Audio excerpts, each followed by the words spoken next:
Takto to vyzerá, keď Mišo píše vyjebané RPčky nejakým vyjebaným kurvám a ja to kurva musím zapíjať slívkou, lebo mi robí také kurva nervy. Odjebal mi tam dobrú pipku s ceckami a s píčkou. Proste tá si vo mne myslí, že som kokot. Hoci som, lebo som alkoholik.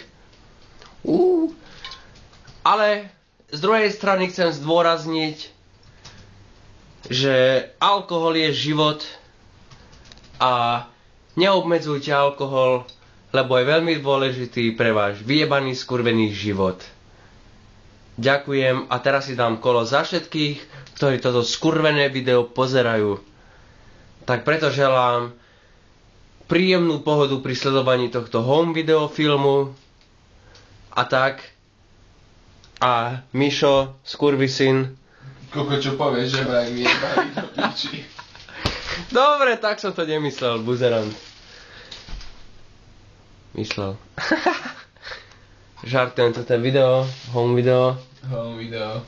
Michal, No. povedz niečo do videa. To je niečo pre teba, taká miestnosť, že... Chod do piči, ale chod do piči, čo ti poviem. Dávam si kolo, takže veľa zdravia a šťastný nový rok.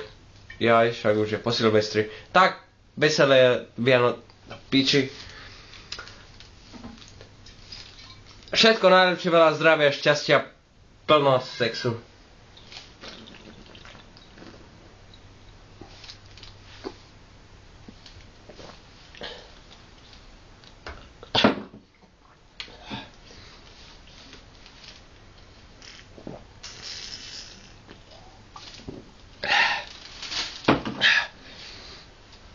To je koniec toto. Druhé voľné pokračovanie príde na budúce. Ahoj.